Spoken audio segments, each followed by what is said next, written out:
अस्सलामुअलैकुम, क्या हाल है? सब खैरियत से हैं? अच्छा, आज वीकेंड है, सैटरडे का दिन है। इस वक्त दोपहर का टाइम हो रहा है, तकरीबन 2:15 हो रहे हैं। और वीकेंड के ऊपर कुछ ऐसे काम होते हैं जो कि वीकडेज के अंदर अगर नहीं हो पाते तो वो वीकेंड पे कर लिए जाते हैं, जिसमें से ग्रॉसरी एक चीज है जो कि एक तरह से रेगुलर काम है और ग्रॉसरी मैं नॉर्मली करता हूँ। लेकिन ग्रॉसरी के अलावा अगर कुछ और ऐसा काम है जो वीकडेज के अंदर नहीं हो पाता तो फिर मेरी कोशिश होती है कि सैटरडे को टाइम निकाल के वो सारे काम निपटा लिए जाएं। और उन्हीं कामों में से एक काम है गाड़ियों के हवाले से, गाड़ी की मेंटेनेंस के हवाले से। मिसाल के तौर पे अगर ऑयल चेंज करवाना है, इंस्पेक्शन करवानी है या गाड़ी का कोई और मसला है तो वो नॉर्मली मैं सैटरडे को करवा लेता हूँ। अगर मुझे टाइम मिल जाए फ्राइडे वाले दिन सेकंड हाफ के अंदर तो उसमें भी कोशिश होती है कि वो सेकंड हाफ के अंदर फ्राइडे को ही हो जाए। अगर वो नहीं टाइम मिल पाता या वो नहीं हो पाता तो फिर वो काम सैटरडे को करवा लिए जाते हैं। और एक आध कोई शॉप है यहाँ पे जो संडे को भी ओपन होती है, अदरवाइज यहाँ पे ज्यादातर चीजें संडे को क्लोज होती हैं। ऑटो वर्कशॉप के हवाले से बात करूं तो वो ज्यादातर संडे को क्लोज होती हैं और सैटरडे को जो है वो चीज आपको ओपन मिल जाती है। और सैटरडे का दिन ऑब्वियसली वीकेंड होता है तो उसमें टाइम होता है तो वो सारे काम उसमें करवा ली जाते हैं। अभी मुझे जाना है, गाड़ी की इंस्पेक्शन भी मैंने करवानी है, तो अभी मैं जाऊंगा, एक पाकिस्तानी ऑटो वर्कशॉप है उनके पास जाऊंगा, उनसे पूछूंगा कि उनके पास टाइम है और होपफुली वो टाइम मिल जाएगा। तो गाड़ी की इंस्पेक्शन भी करवानी है। इसके अलावा सामने एक लाइट भी आ रही है, एक सिग्नल भी आ रहा है डैशबोर्ड के ऊपर, क्योंकि जो ब्रेक लाइट का एक बल्ब है वो खराब है। एक तरफ की जो ब्रेक लाइट है वहां पे एक बल्ब खराब हो गया है तो उसकी वजह से सामने डैशबोर्ड के ऊपर एक सिग्नल लाइट आ रही है,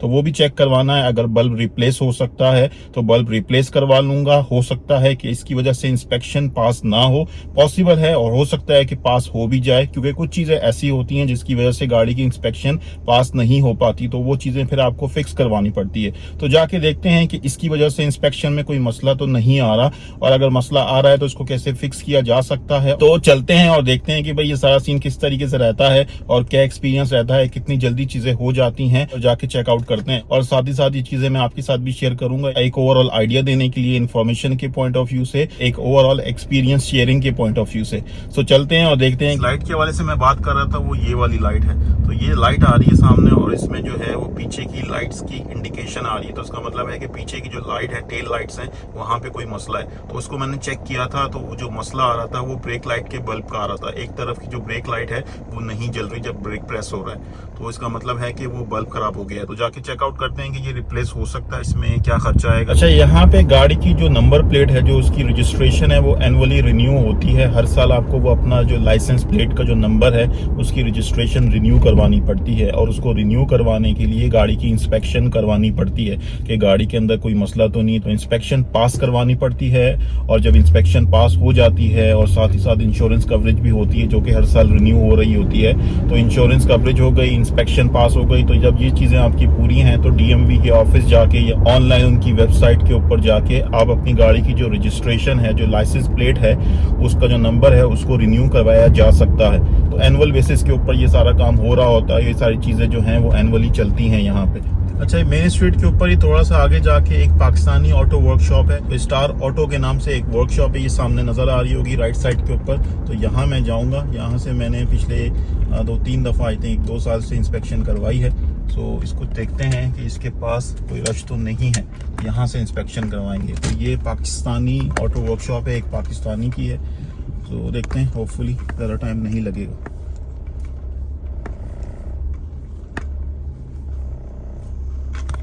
अच्छा यार, अभी मैं इनके पास आया हूँ यहाँ पे, लेकिन वो कह रहे हैं अभी खाना खा रहे हैं तो थोड़ा टाइम लगेगा, 1-8 घंटा लगेगा, तो 1-8 घंटे के बाद आ जाओ, 1-1.5 घंटे के बाद आ जाओ। और साथ ही साथ उसको मैंने बल्ब भी दिखा दिया कि बल्ब कौन सा खराब है, और लाइट भी दिखा दी सामने, तो वो कह रहा है कि रिप्लेस हो जाएगा। सामने जो है वो ऑटो पार्ट्स की शॉप है, तो वहां जाके आप उसको बताओगे तो वो आपको ये ब्रेक लाइट का जो बल्ब है वो दे देगा। सो ब्रेक लाइट का बल्ब भी चेंज हो जाएगा, लेकिन उसकी वजह से इंस्पेक्शन का कोई मसला नहीं है, उसकी वजह से इंस्पेक्शन नहीं रुकेगी, इंस्पेक्शन हो जाएगी उसके अलावा भी। लेकिन साथ साथ मैंने कहा चलो बल्ब भी चेंज करवा लेते हैं। ये सामने ऑटो पार्ट्स की शॉप है ओराइली, तो यहाँ जाऊंगा मैं, लेकिन अभी नहीं जा रहा। अभी मैंने पाकिस्तानी स्टोर से कुछ चीज़ें लेनी है, तो पहले मैं वहाँ से चीज़ें ले लेता हूँ और उसके बाद फिर यहाँ से आके चेक करूँगा कि इनके पास ये पार्ट है, जो बल्ब है, ये है या नहीं। तो ओराइली पे जाऊँगा और यहाँ से फिर परचेज करूँगा।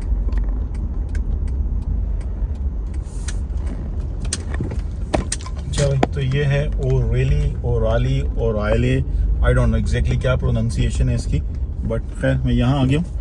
यहाँ से मैंने इनसे चेक करना है कि उनके पास वो बल्ब है ब्रेक लाइट वाला मेरी गाड़ी का, तो वो चेक करते हैं इनसे। तो इस तरफ वाली जो है ना, ये नहीं चल रहा बल्ब, इस तरफ का जो ड्राइवर साइड है वो नहीं चल रहा है। तो ये है ओराइली।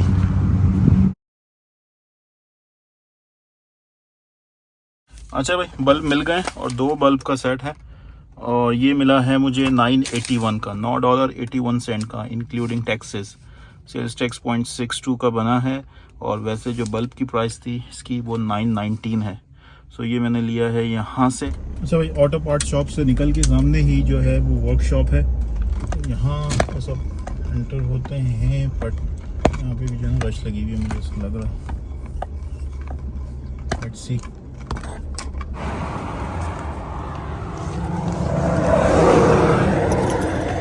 अच्छा यार, बल्ब जो इजीली चेंज हो गया, बड़ा इजी था, कोई इसमें मसला नहीं हुआ। सामने से कवर हटाया और उसके बाद वो उसको बाहर निकाल के जो है ना बल्ब को उसने रिप्लेस कर दिया। और अगर आप नोटिस करें ना तो लाइट चली गई है सामने से।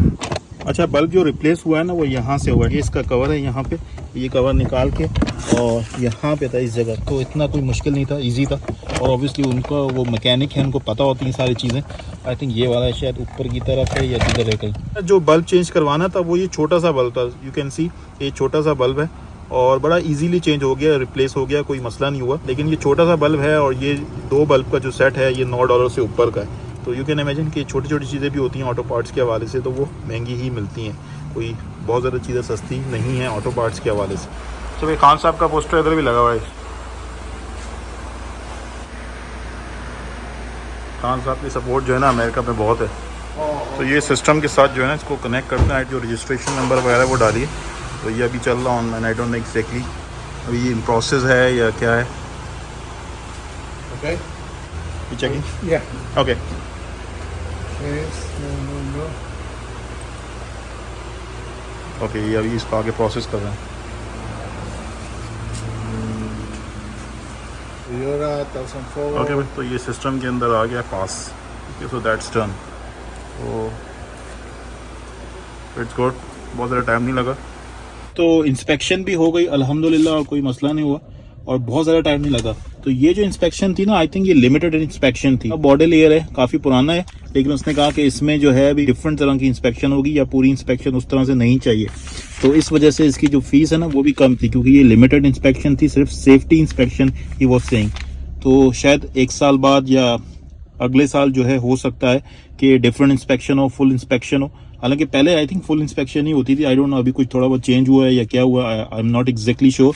तो खैर एनीवेज, तो उसने ये वाली इंस्पेक्शन की है और मैंने आपको सिस्टम पे दिखाया कि रजिस्ट्रेशन नंबर वहाँ पे ऐड करते हैं, सिस्टम के अंदर डालते हैं और उनका सिस्टम जो है स्टेट का जो डिपार्टमेंट है, मोटर व्हीकल डिपार्टमेंट, उसके साथ कनेक्टेड है। और वो सारी चीज़ें वहाँ पे इन्फॉर्मेशन डाल के अपनी जो भी उनके चेक्स करने होते हैं, जो भी चीज़ें वहाँ पे इन्फॉर्मेशन आ रही होती है उसको टिक वगैरह करके, उसको अपडेट करके, ऐड करके वहाँ पे वो ओके कर देते हैं चीज़ों को। जो भी उसकी रिक्वायरमेंट है, जो भी उनकी चेकलिस्ट होती है, वो चेकलिस्ट सारी टिक वगैरह करके ओके करके उसके बाद फिर ये पेपर प्रिंट हो जाता है और ये पेपर आ जाता है एज अ एविडेंस कि आपकी इंस्पेक्शन जो है वो पास हो गई है। तो सेफ्टी इंस्पेक्शन है स्टेट ऑफ नॉर्थ कैरोलिना और ये पास्ड आ रही है, ठीक है। तो ये सारी यहाँ पे इसकी इंफॉर्मेशन आ रही है कि ये सारी चीज़ें चेक हुई हैं और उन्होंने चेक की हैं या उन्होंने खुद एक इवैल्यूएट किया, जो भी उनका तरीकाकार है, जो भी उनको पता होता है उसके हिसाब से वो सारी चीज़ें करके तो ये फाइनल फिर प्रिंट आउट निकल आता है। और ये सारी चीज़ जो DMV है उसके सिस्टम में जाके वो ऐड हो जाएगी, अपडेट हो जाएगी कि इसकी इंस्पेक्शन क्लियर है। और जब मैं जाऊँगा उनके पास अपनी लाइसेंस प्लेट को रिन्यू करवाने के लिए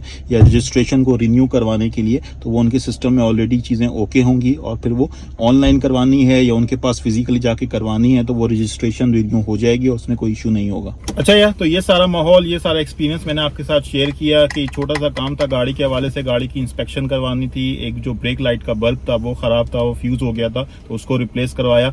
और इस सारी चीज़ के ऊपर जो टोटल खर्चा आया वो तकरीबन $24 के करीब आया, $24 से $25 आप कह सकते हैं। इंस्पेक्शन थोड़ी सी सस्ती पड़ गई क्योंकि उसमें $13 लगे। वो टोटल जो नॉर्मल इंस्पेक्शन होती है आई थिंक वो $25 की करीब होती है, तो इसके ऊपर बहुत ज़्यादा खर्चा नहीं आया। $13 के अंदर इंस्पेक्शन भी हो गई और जो बल्ब रिप्लेस करवाना था, 2 बल्ब का सेट था, वो $9 से ऊपर का मिला तकरीबन। तो $24 से $25 टोटल खर्चा हो गया। जो बल्ब रिप्लेस करवाना है ये तो जब जरूरत होगी तभी होता है, जब खराबी हो जाए, अदरवाइज इसकी जरूरत नहीं होती। तो ये नॉर्मल मेंटेनेंस की कॉस्ट में आ सकता है। अदरवाइज जो एनुअली जो कॉस्ट आती है उसमें इंस्पेक्शन की कॉस्ट है, बाकी आपकी ऑयल चेंज आप रेगुलरली करवाते हो 3 महीने बाद, 5 महीने बाद, या फिर जो रजिस्ट्रेशन आप गवर्नमेंट को टैक्स पे करोगे पुरानी गाड़ी के हिसाब से $100-125 हो सकते हैं। ओके भाई, so that's it from my side. Thank you very much, good bye, Allah Hafiz.